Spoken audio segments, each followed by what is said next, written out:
Hi, I'm Stewart Spinks and welcome to episode 303 of my podcast, Beekeeping Short and Sweet.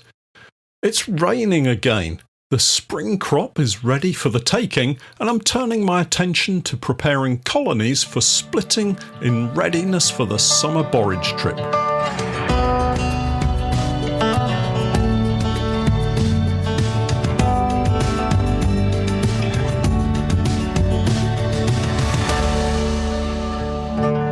Beekeeping Short and Sweet, a beekeeping podcast for the inquisitive beekeeper with a short attention span.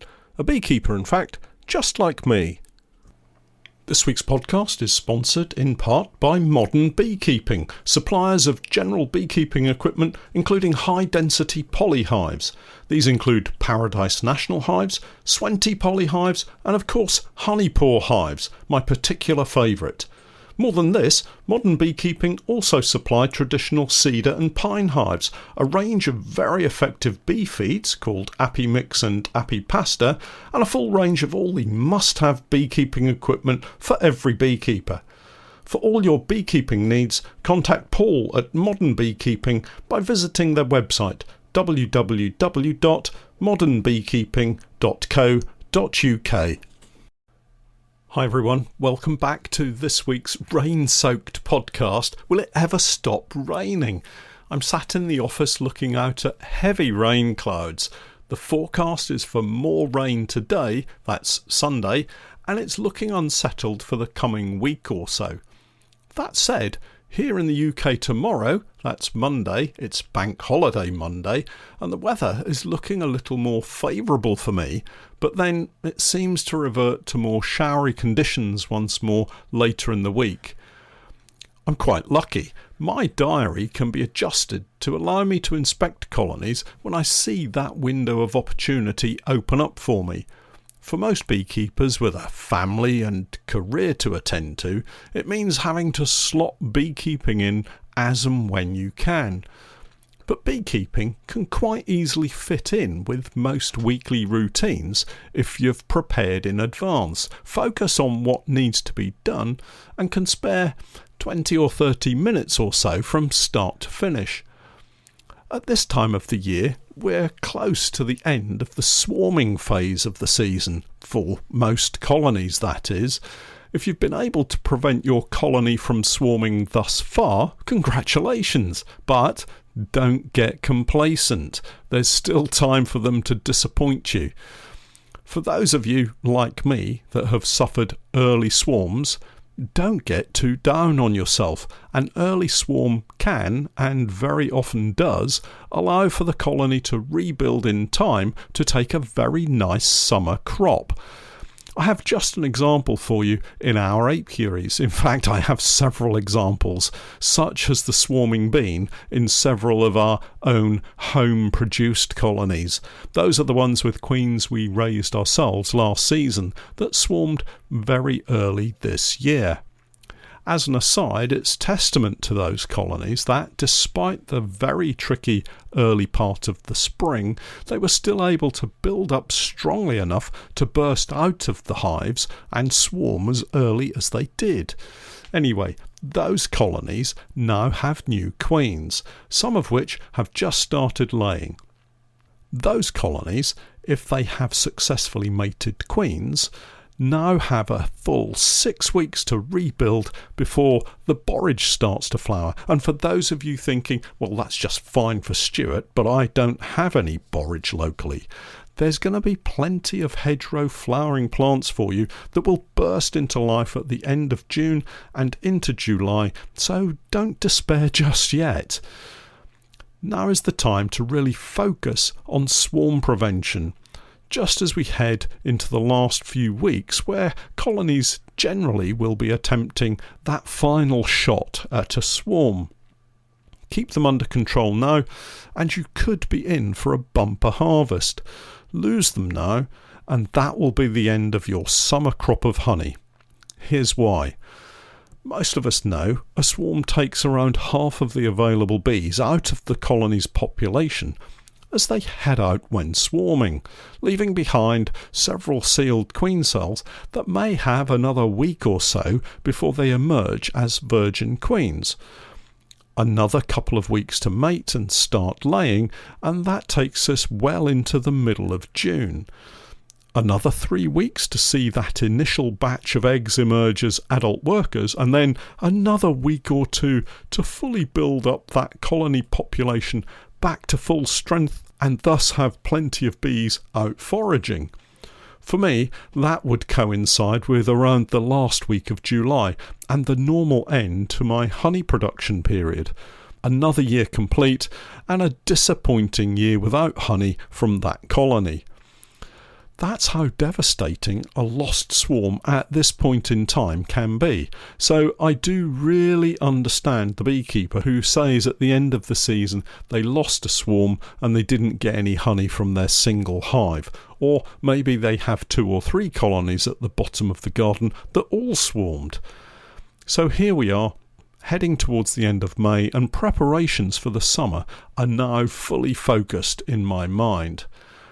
We currently have quite a number of colonies set up ready to split and create queenless colonies, with new queens booked into the diary for the next couple of weeks to head up those queenless splits. These colonies are not just a double brood where we're going to split them into 2 single brood boxes, however. These simple brood comb change colonies are being used to replace all the dodgy old comb that we've had in brood boxes for, well, too many years if I'm honest. There comes a time when you just have to say enough is enough and start over, and these splits give me a great chance to do just that. Interestingly, I don't think we're going to lose much brood at all. I should explain that statement really. These double brood colonies have a floor, the old brood box, the new brood box, feeder and roof. In some instances, they also have a queen excluder and supers above the second brood box. What I've found in most of these colonies, well certainly the ones that we've been able to check, is that the queen favours the upper brood box once it's drawn, and almost all of the colonies now have a situation where the bottom brood box of older comb has food stores in it and sealed brood waiting to emerge, whereas the upper box has eggs and open brood where the queen is spending most if not all of her time at the moment.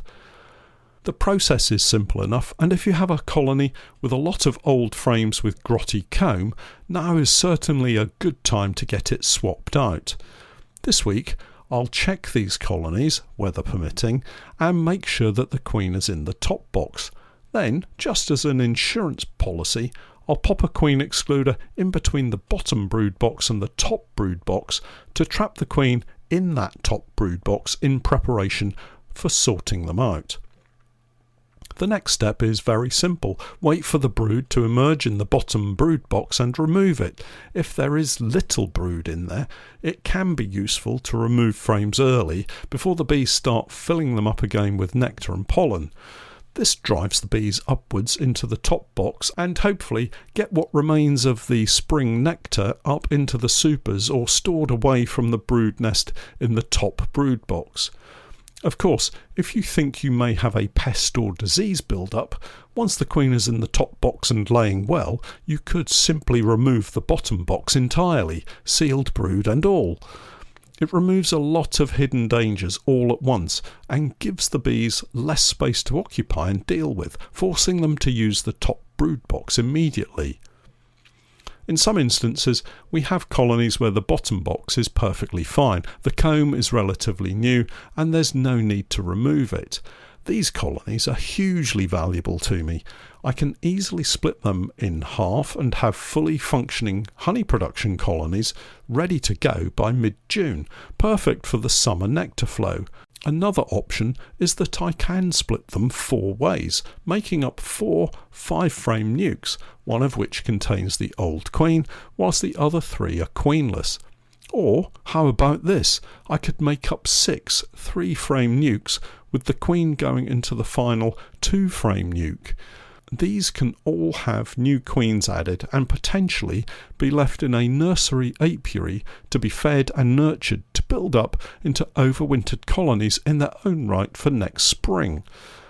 These can be used either for sale to other beekeepers or to guard against winter losses. Either way, they in themselves become hugely valuable to me as we move forward. 2 or 3 frame nukes are not going to give you a honey crop at this time of year. They may have a frame of brood with 1 or 2 frames of food, but these are part of the forward planning and not to be considered as part of this year's production colonies. They simply won't build up quickly enough. It is, however, a great way to build stock and have a fallback in the wings should anything disastrous happen to your colony or colonies, depending on the numbers that you have. For the beginner beekeeper, there's always a trade-off to be had with this kind of scenario. A first-year beekeeper might be desperate for a honey crop, yet also want to increase the single purchased nucleus colony into 2 or more colonies to overwinter. It is, after all, a sensible thing to do. My advice, for what it's worth, is to abandon the drive for honey and make up a couple of nukes. Your season next year will be so much better for it. I mentioned maybe having supers above these double brood setups, and indeed most of these are now pretty much full with spring honey.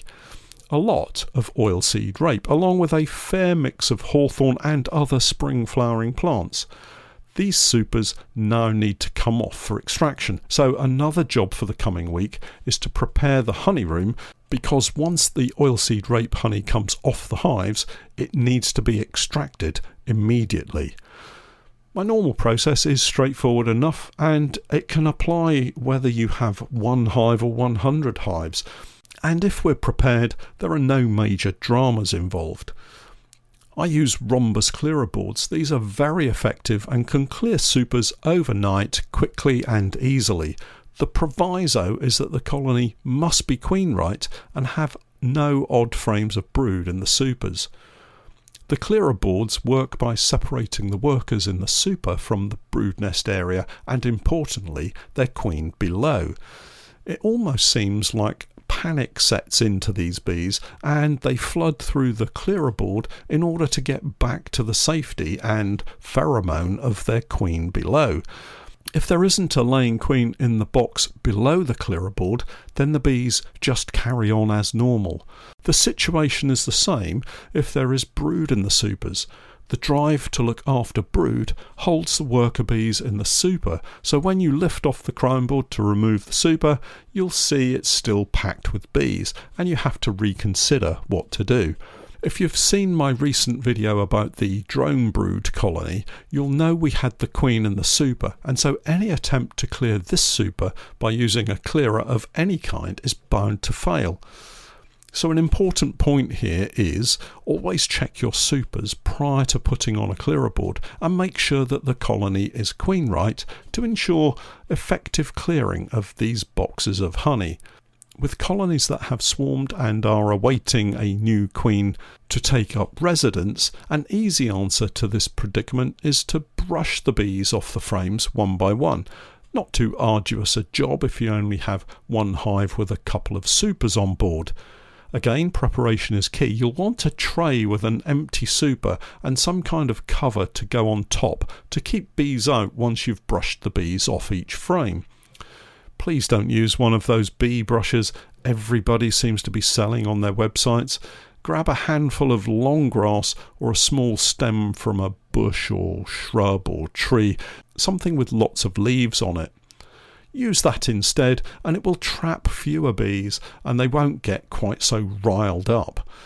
Work quickly but calmly, brush the bees off both sides of the frame and place the bee-free frame, that's a tongue twister, the bee-free frame into the empty super. Keep going until you've brushed them all off and away you go. But remember, if it's oilseed rape honey, don't leave it in the garage overnight before attempting to extract it, or you'll just have granulated honey in the frames that isn't going to come out. You have been warned. Well, that's it for this week. Don't forget to check out my website, www.norfolk-honey.co.uk, and for my latest videos and podcasts with more updates, tips and techniques, it's the same Patreon page, www.patreon.com/Norfolk Honey. And remember, I'm Stewart Spinks, and that was Beekeeping Short and Sweet.